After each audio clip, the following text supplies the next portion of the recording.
If you are cold, tea will warm you. If you are too heated, it will cool you. If you are depressed, it will cheer you. If you are exhausted, it will calm you.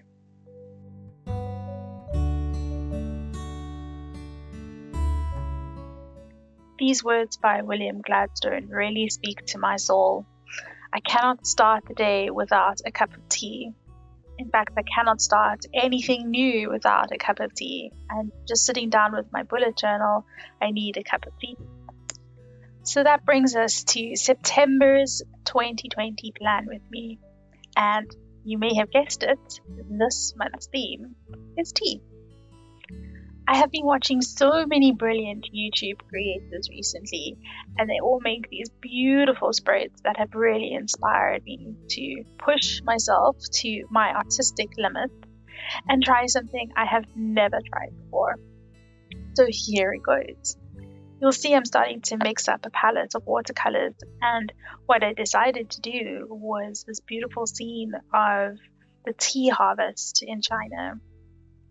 And I start off with just masking out in pencil the basic shapes. It's a very basic drawing. I chose a very, in my opinion, easy kind of one to get started with. I've never really done a landscape watercolor painting before, and doing it in my bullet journal probably is not the best place to experiment with it.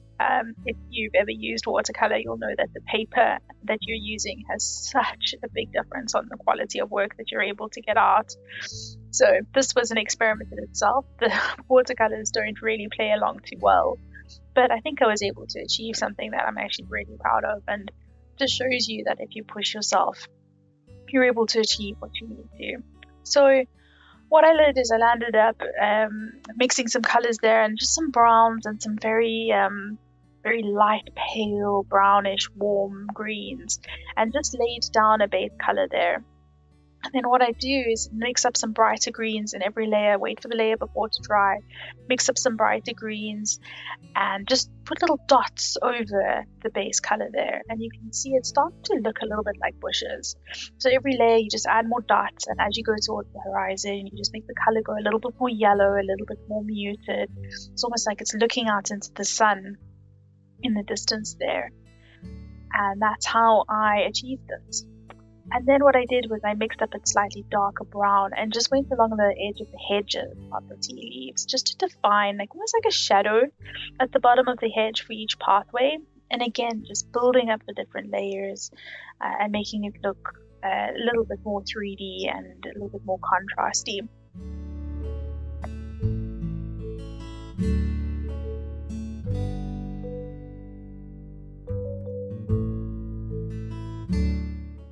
What I realized while doing this painting and really pushing myself is that layers with watercolor are very important. So just make sure that you wait for the layer below to dry before you start putting on your little dots and the things, because otherwise it is going to start merging into a big muddy pool of nonsense and it won't really work. So just a tip that I learned there was to make sure that your layers dry. I then go in and put the base coat down for the lady in front here, and I did end up giving her a bit of a rubber arm there. I forgot that that end piece of her arm was meant to be a hand picking the leaves, but oh well, she's got a bit of a long arm there. And then I just go over with the layers again. The lady in the distance, just go over with almost like a carrot type shape, just to put in the shape of the person. You don't really need to go into any detail with that. And then it's all about building up layers and layers for the different pieces of her shirt and her hair. And that's it. That finishes it up. And what I did was then I just looked up the Chinese symbol for September, popped that on there, and I'm actually really impressed with what I was able to get out here. I've never done it before, and I think it looks really cool for a first attempt. So the moral of the story is just do it. If you want to do it, just do it. And what a fitting thing to bring us onto the next spread, which is our gold. And that's something that I want to put into my goals, actually, is to just do more drawings and to really push myself to do more paintings and drawings and just get better, because the only way you can get better is through practice, right? So on this page, I am doing a tea tray scene. And I just start off again with laying those base colors down for each one of the elements. So here is just a little vase of brown ceramic vase that's holding these beautiful leaves. It just makes it look so tranquil on the setting. And just make a round shape there and fill in the color. Don't be afraid to leave white on the page either. The second element is the teacup, which has these beautiful blue patterns on it. You don't need to go into detail. You can just kind of elements of shapes and just squiggles of blue just allude to the shapes on a teacup and paintings on a teacup. So don't have to go into anything intricate. And then with the teapot, just laying the base color down and then going in and defining where all the little shadows would lie to define those shapes with the teapot. One thing I noticed with this bullet journal is it seeps into the paper quite quickly, the paint. So if you want to blend out lines, you have to do it very quickly, or you have to add more paint, which is what I ended up having to do. So that's just a little tip when using watercolor on your bullet journal is try not to use too much water in the beginning, but also you need to blend it out quickly if you're going to want to do that. And then after finishing off just the base of the teacup there, just the little remnants of a shadow there, just filling in the wooden part of the tray. And again, just very loose, very abstract, just kind of a hint of what it is that we're drawing. And then the final step of the tray is just adding in a shadow so you can see that there is a little ledge for the tray that is holding all these elements together. And just filling in the table with just a very light grey, and that finishes up the spread. And again, I'm very proud of myself. I haven't done a watercolor still life before, so I'm really, really impressed with what I was actually able to do here. And if you take your time, this is very sped up, take your time, look at your reference photo and just copy all the shadows that you see in it, and it'll just come together and you'll be so impressed. The next spread I wanted to do is my habit tracker. So I'm just setting up 6 boxes here to track my habits. These are likely to be food and exercise related. I have started doing a Chloe Ting challenge with my girlfriend via the web, and we've done week 1. It was a bit hectic, but as we keep going, I need to track my progress with that, so that's what I'm doing there. And then last month, I set up a meal planner spread, which has been so useful, so I thought I'd redo that again on the right hand side of this. And then just to tie it together with a theme, I am doing some bowls of tea at a market. So just setting up the bowls there, just a basic kind of shape, and then again just stippling in green, different shades of green, different hues of green, just stippling in and making little dots and building up the color just to make it look like leaves in dimension. So the thing with watercolor is you want to leave some white space there so that you can show those highlights, and then you build up the darker colors on top of that.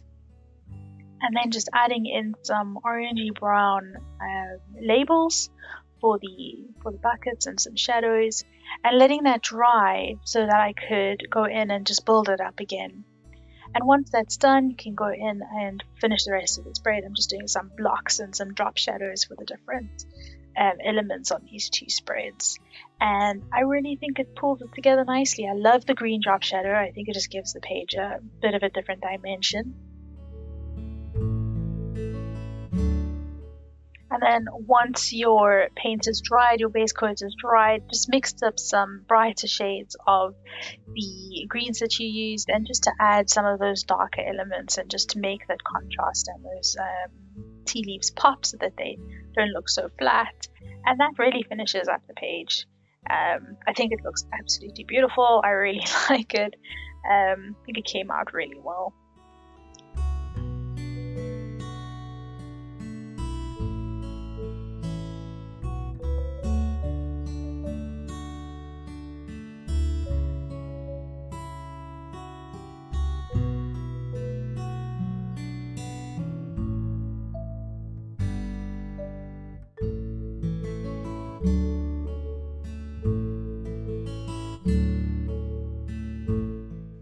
And this brings us to the calendar spread, and I started off doing a normal block calendar and then thought, hey, no, let's commit to this tea theme properly, and decided to make each of the little blocks of the calendar a tea bag.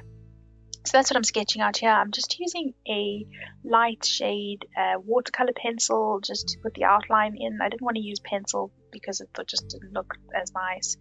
And then I'm going in with that, just a light wash like of an ochre, and just toned down with a little bit of brown and lots of water, and just a light wash for each of the tea bags. So it looks like a tea stain almost on each of the windows of the calendar. So just go in and fill that in as you go. And then once that is dry, once you get to the end, the top one should be starting to dry, and you can mix up a slightly darker brown, and that will be the base of the tea leaves. As you're filling in the base, put different shapes and different angles of the tea leaves for each of the bases, and it just gives it a little bit of interest and just makes each little bag of tea a little bit unique. I then went in with a very muted brownish green just to bring again contrast and dimension to the calendar and just make it pop.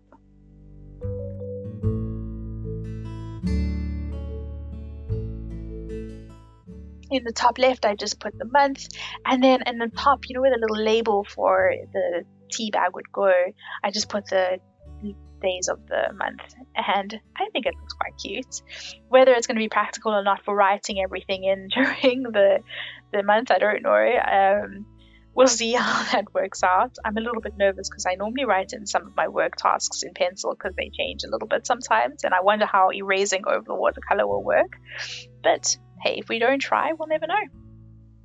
And then we move on to the final spread, and to be honest, I'd kind of run out of watercolor inspiration by this point. I was all watercolored out, so I just went for these very graphic outlines of teacups, and I just marked out the spaces on the page where I would put my to-do list and just cover that with a teacup, and I actually think it looks quite cool. I like the graphic element of it. And then once all of those had been outlined, I just went in with a pen, wrote in the days of the month in the little inside part of the cup at the top, or the days of the week in the inside part of the cup, and the date in the handle of the teacup. And I think it looks quite cool actually. And then I thought, it doesn't really match with the rest of the theme, so I went in and watercolored them. Just a very loose, rough wash of watercolor that matches the green and the yellow, and it does kind of pull the theme together in the end.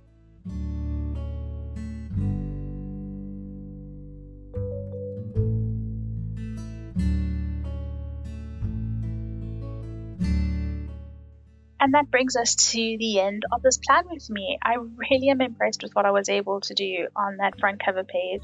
I'm very happy with the way that turned out, and that little tea tray as well. I'm excited to use my meal planner again and track my habits. And as we flip on to the last and final pages, I just want to say thank you so much for tuning in. If you're new here, please consider subscribing, and please hit the like button if you like this content and if you'd like to see more from me. So thanks again, and I hope you have a wonderful day further.